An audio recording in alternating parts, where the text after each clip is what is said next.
The Boy Who Thought He Had to Fix Everything to Be Loved, by Atlanna Healing. The pressure to make things right. He always noticed when something felt off. The silence between words, the tension in a room, the hurt in someone's eyes that no one else seemed to see. He couldn't rest when others were hurting. He couldn't ignore what others avoided. Even as a child, he felt like it was his job to make things okay, to make people happy, to solve problems he didn't cause, to carry guilt that wasn't his. Because somewhere along the way, he internalized a quiet belief: if I can fix it, maybe they'll love me. Where it all began, maybe he grew up in a home where adults didn't handle their emotions well.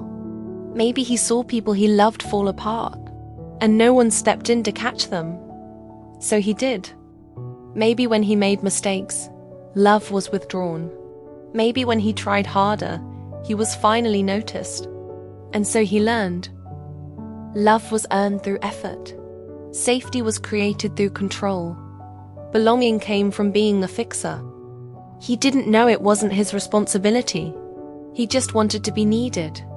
He just wanted to feel like he mattered. When overthinking becomes a survival skill, as he grew older, the habit stayed. He analyzed everything, tried to read the room before anyone spoke, tried to make everyone comfortable. Even if he was uncomfortable, he apologized too often. He blamed himself too quickly. And when people pulled away or became distant, his first thought wasn't anger. It was guilt. What did I do wrong? What do I need to fix? He confused love with responsibility. And the more he overgave, the more invisible he felt. When love feels like a project, he attracted people who needed saving, people who relied on him for emotional regulation, people who unloaded their chaos at his door. Because he never said no. He thought love meant always saying yes, always being available, always solving the problems. But inside he was exhausted, tired of being the one holding it all together, tired of feeling like he was only loved for what he could do, not who he truly was. But he didn't know how to stop, because if he wasn't fixing, what was he worth? The moment he broke, one day something cracked. Maybe it was Bernutme that was heartbreak.l. Maybe it was a moment when someone he gave everything to just walked away. No explanation, no gratitude, just gone. And in that silence, he heard a new voice, one that had been buried under years of responsibility.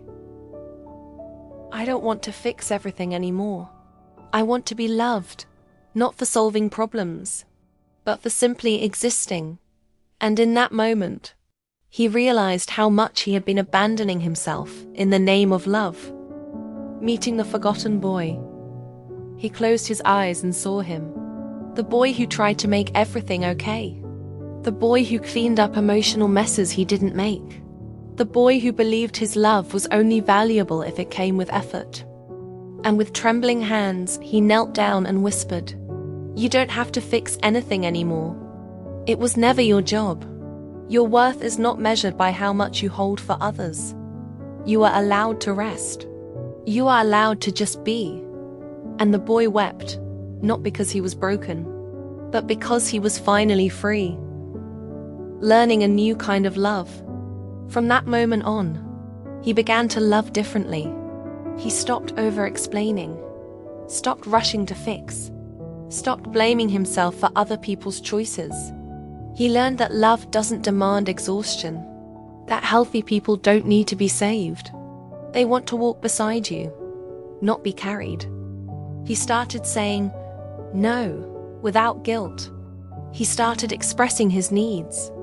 He started seeing himself as worthy, even when he wasn't doing anything at all. He began to receive, not just give.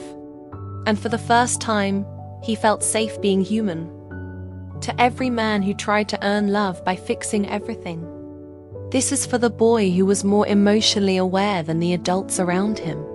The boy who kept the peace when no one asked how he was feeling.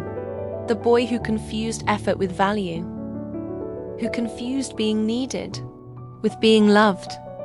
You don't have to fix the people you love. You don't have to carry their pain to prove your devotion. You don't have to lose yourself to keep someone else whole.